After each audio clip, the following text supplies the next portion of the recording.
Hi friends, ഇന്നൊരു വാട്ടകീറ്റിനിടെ കാണാവേ. അപ്പോൾ എനിക്ക് പനി ആയതുകൊണ്ട് ആഹാരത്തിന് മുമ്പ് കഴിക്കേണ്ട ഒരു ഗുളികയും ഒരു ഗ്ലാസ് വെള്ളവും കുടിച്ചു.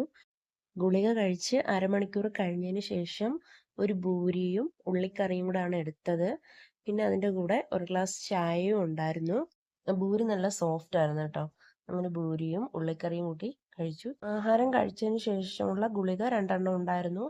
അതും വെള്ളവും കൂടെ കുറേ ദിവസം കൊണ്ടേ വിചാരിക്കുന്നു കുറച്ച് കഞ്ഞിയും പയറും കുടിക്കണമെന്ന്. അതെനിക്ക് പനിയുടെ രൂപത്തിൽ വന്നു. അങ്ങനെ കഞ്ഞിയും പയറും കഴിച്ചു. പിന്നെ കോവയ്ക്ക തോരനും അച്ചാറും പപ്പടം പൊരിച്ചതും ഉണ്ടായിരുന്നു. പിന്നീട് വൈകുന്നേരം ഒരു ഗ്ലാസ് ചായ കുടിച്ചിട്ടുണ്ടായിരുന്നു. പിന്നെ രാത്രിയിൽ ഗുളിക കഴിക്കണമെന്നുള്ളത് കൊണ്ട് കുറച്ച് ചോറും മീൻകറിയും മീൻ പൊരിച്ചതും തോരനും ഉണ്ടായിരുന്നു. പിന്നെ രാത്രിയിൽ ഈ 3 ഗുളികയും കഴിച്ചിട്ടുണ്ടായിരുന്നു. അപ്പോൾ എൻ്റെ വീഡിയോ ഇഷ്ടപ്പെട്ടിട്ടുണ്ടെങ്കിൽ നിങ്ങൾ എൻ്റെ ചാനലും കൂടെ ഒന്ന് സബ്സ്ക്രൈബ് ചെയ്യുക, ലൈക്ക്, ഷെയർ, കമൻറ്റ് മറക്കല്ലേ.